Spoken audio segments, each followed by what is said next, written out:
One of the big issues you will have is, how do you get business? Well, in order to get business as an offline marketer, you need to target the right sort of companies. You need to be targeting companies that can afford to pay you. Now, you don't want to be targeting your one-man band type businesses. A lot of those are going to be of such a size that the amount they're able to pay is going to be not worth your while to take on the business. You want to look for small to medium-sized companies, companies that could benefit from a website.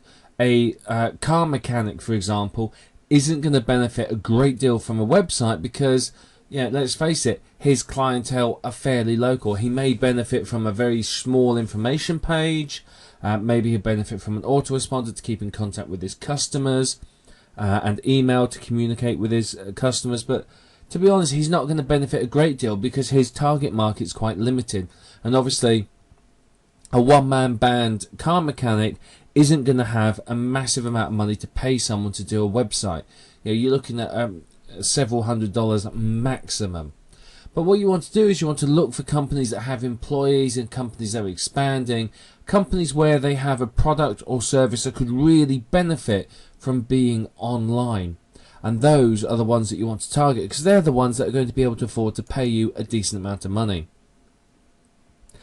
Now, most companies with less than 10 employees probably aren't going to have as much money as you may want to earn.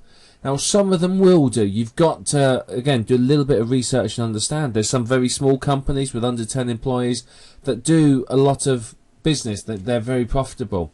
But there are others with less than 10 employees that really don't have the time, money or effort to create a website or an internet presence. So you've got to really understand the company first and just do a little bit of digging before you approach them to make sure that they are a suitable match for you.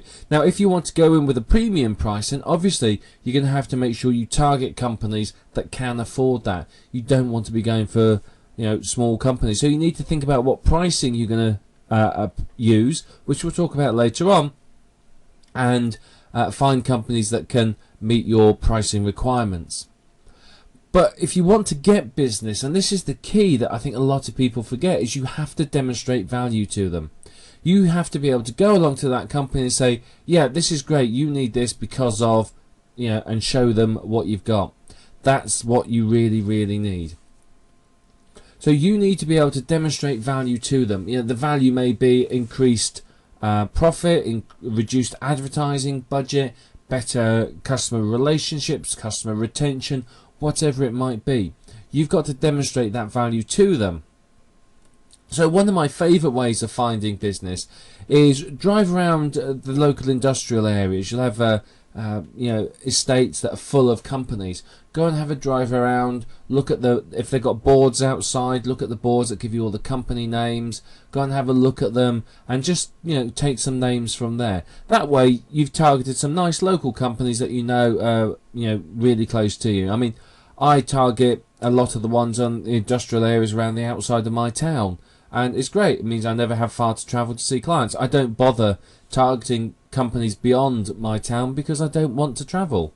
If they're more than 10 or 15 minutes drive away, to be honest, I'm not interested because I don't want to have that hassle. I just want a little bit of work from them. And there's plenty of companies in my local area to keep me busy, and there will be in yours.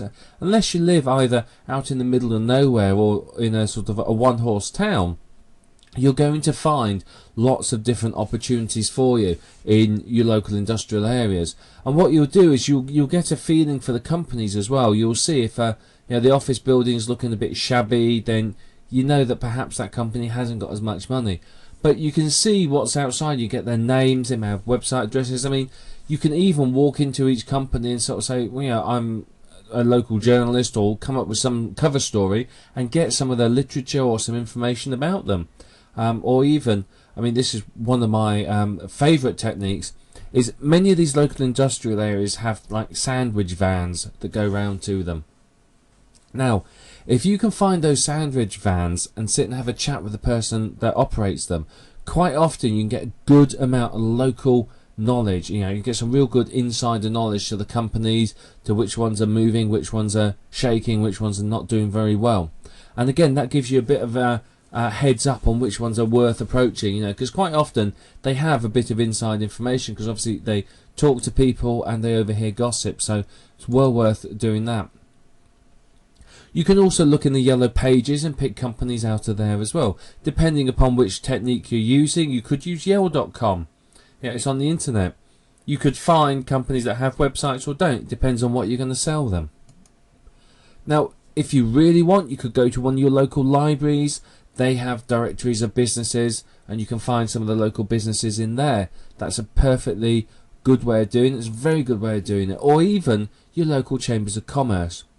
If you're going to start targeting offline clients, then your local chambers of commerce are going to be basically your best friends.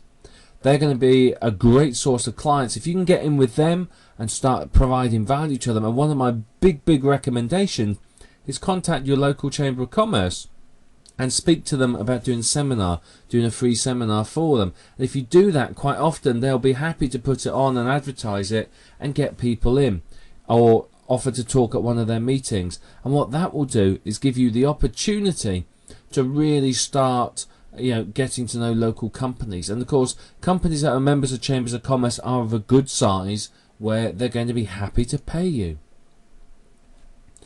But you have to understand what presence the business has on the internet already, if any.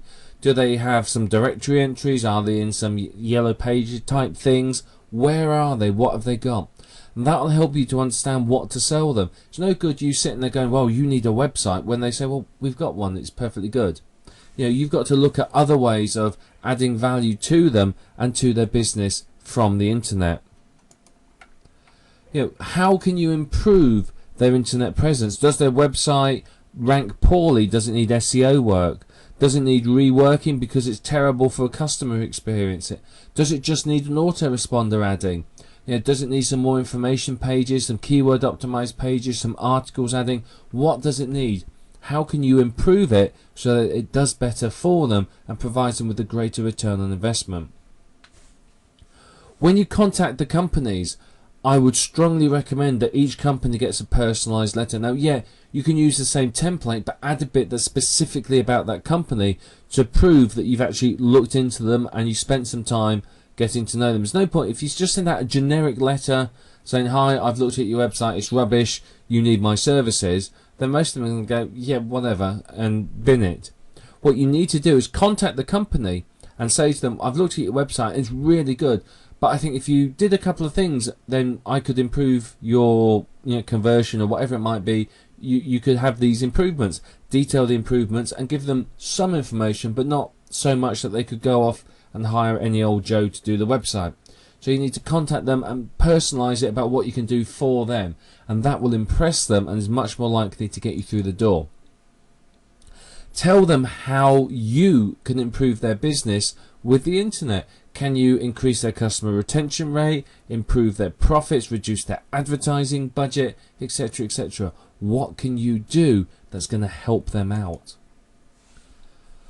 I would recommend as well, you've got to give them a phone number. If you can get a free phone, or is it a 1-800 number or something like that, get one of those. If you can't, then you need to have a local landline number, not a mobile phone.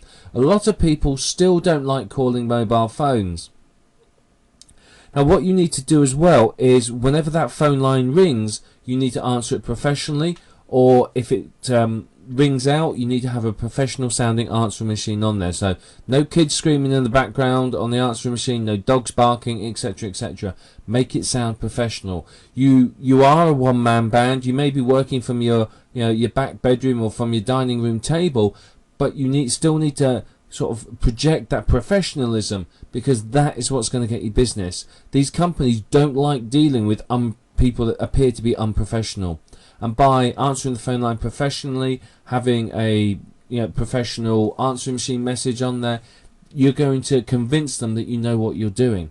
So when the phone rings, you pick up and say, good morning, whatever your name is, how may I help you, or something like that. And if it's one of your friends or family member or someone else, then they're going to be impressed with how you answer the phone. But you've got to get into that habit, because if you pick up the phone and go, yeah, what? And it's one of your potential clients on the end, they're going to go, I'm not doing business with you, and put the phone down. You've lost them. So make sure you always answer it professionally. If you have the money, by all means get a second phone line and a dedicated line installed for this, but you don't need to do that initially. What you have to be able to do is, when you speak to them and you're telling them how you can improve their business, don't just say, well, you can make more sales with the internet, because they're going to go, well, what's that? More sales is 1, more sales is 100, 1,000, what's more sales? You need to be able to give them figures. So you need to be able to say, well, on average, people in your industry increase their sales by 30% using the internet, whilst reducing their advertising budget by as much as 60 to 70%, and improving customer satisfaction rates significantly, as well as retaining customers for longer, typically 6 to 12 months longer than without a website. That sort of information, because you've given them solid facts, solid figures, even if they're industry standard, then that gives them a good idea and it will help them to want to do business with you. But providing you go in and you're professional and you can show them basically the benefits, then you won't struggle to do business offline. You really won't. There's a lot of companies out there, and a lot of them could do with someone like you to go in, advise them and help them to really improve their businesses.